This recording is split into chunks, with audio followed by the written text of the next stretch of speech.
নমস্কার বন্ধুরা, বন্দনা রান্নাঘরে আপনাদেরকে স্বাগত জানাই। আজকের রেসিপি চিকেন পকোড়া। আওয়াজ শুনে বুঝতেই পেরেছেন চিকেন পকোড়াটা কতটা মুচমুচে তৈরি হয়েছে। অনেক বেশি মুচমুচে আর মুখরোচক স্বাদের খেতে হয় এই চিকেন পকোড়াটা। আমি আপনাদেরকে একদম ঘরে থাকা উপকরণ দিয়েই চিকেন পকোড়াটা বানিয়ে দেখাবো। চিকেন পকোড়াটা ভাজার পরেও অনেকক্ষণ পর্যন্ত মুচমুচেই থাকবে, নরম হয়ে যাবে না। আর বন্ধুরা, এই চিকেন পকোড়াটা খেতে হবে একদম অনুষ্ঠান বাড়ি বা বিয়ে বাড়িতে যে চিকেন পকোড়া খাই ঠিক সেই রকম স্বাদের।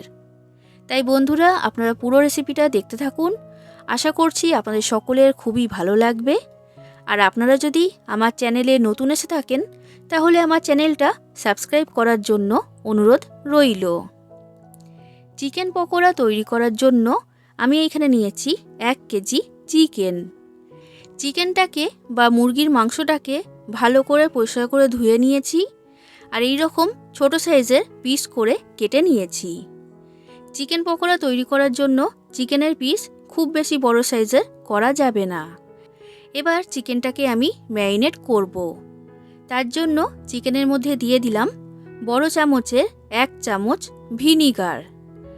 এরপর দিয়ে দিচ্ছি স্বাদ অনুযায়ী লবণ, বড় চামচের 1.5 চামচ আদা বাটা আর বড় চামচের 1 চামচ রসুন বাটা। এরপর দিচ্ছি গ্রেট করা কাঁচা লঙ্কা। 7 থেকে 8টা কাঁচা লঙ্কা আমি এখানে দিয়েছি। এরপর নিয়েছি একটা ডিম। এবার ডিমটাকে ভেঙে চিকেনের মধ্যে দিয়ে দিলাম। এবার এই সব কিছুকে ভালো করে চিকেনের সাথে মাখিয়ে নিচ্ছি।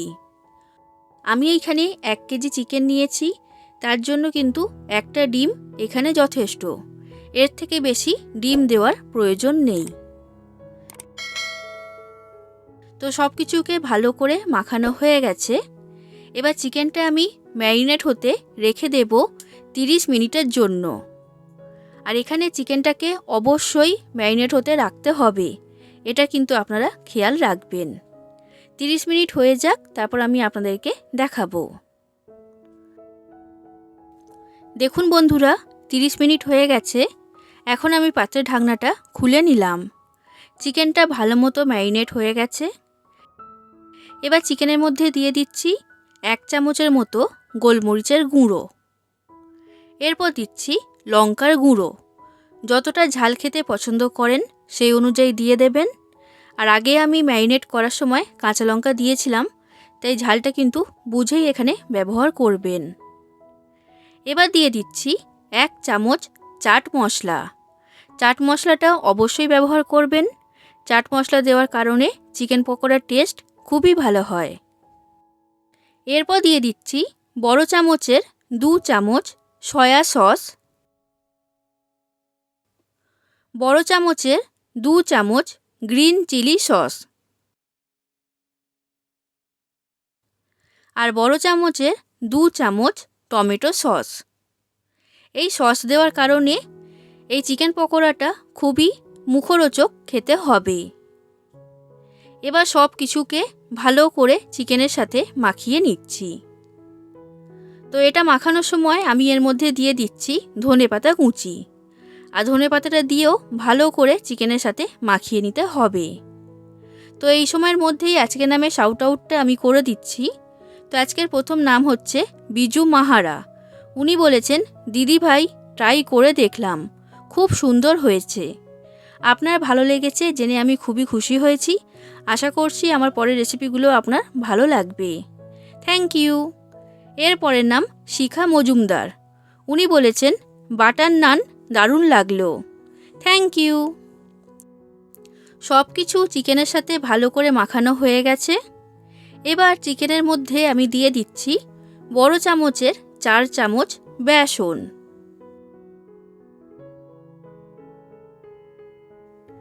আর এরপর দিচ্ছি কর্নফ্লাওয়ার। বড় চামচের 4 চামচ কর্নফ্লাওয়ার এখানে দিয়েছি।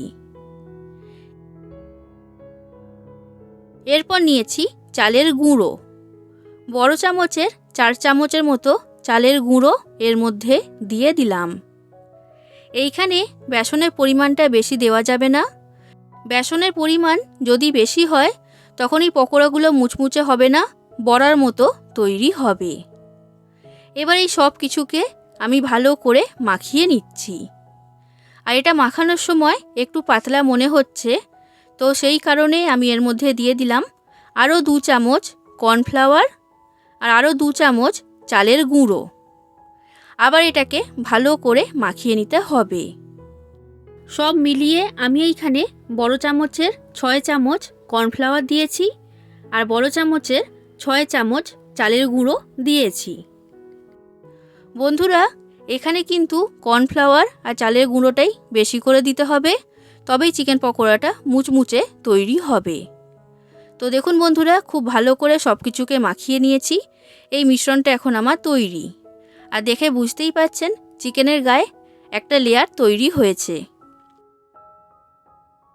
এবার চিকেন পকোড়াটা ভাজার জন্য গ্যাসের মধ্যে কড়াইতে সাদা তেল বা রিফাইন্ড অয়েল গরম হতে বসিয়ে দিয়েছিলাম। তেলটাকে ভালো করে গরম করে নিয়েছি। এবার একটা একটা করে চিকেনের পিস আমি গরম তেলের মধ্যে দিয়ে দিচ্ছি। তো যে কটা তেলের মধ্যে ধরেছে আমি দিয়ে দিয়েছি। এবার গ্যাসের ফ্লেমটা লো থেকে মিডিয়াম ফ্লেমে রেখে চিকেন পকোড়াটাকে ভেজে নেব। হাই ফ্লেমে রেখে ভাজলে বাইরে থেকে রং চলে আসবে, ভেতরে কাঁচা থাকবে। তাই লো থেকে মিডিয়াম ফ্লেমে রেখেই ভাজতে হবে। আর এইভাবে ভাজলে চিকেন পকোড়াটা খুবই মুচমুচে তৈরি হবে।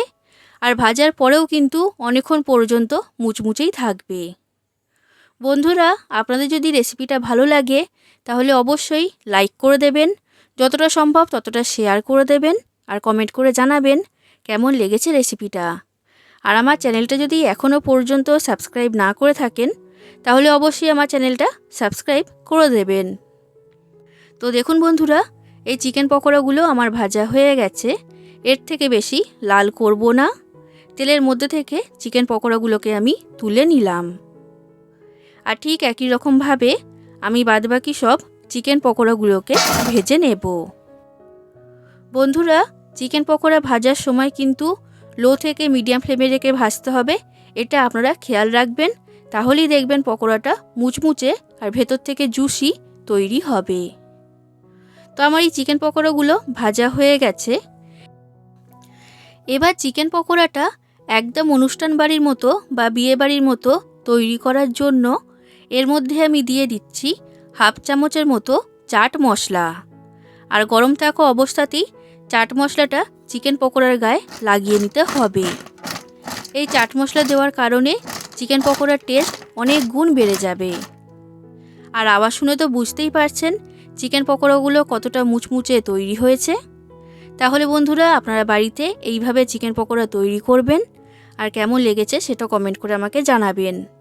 আজ আসি বন্ধুরা, আবার দেখা হবে অন্য কোনো দিন অন্য কোনো রেসিপির সাথে। ধন্যবাদ।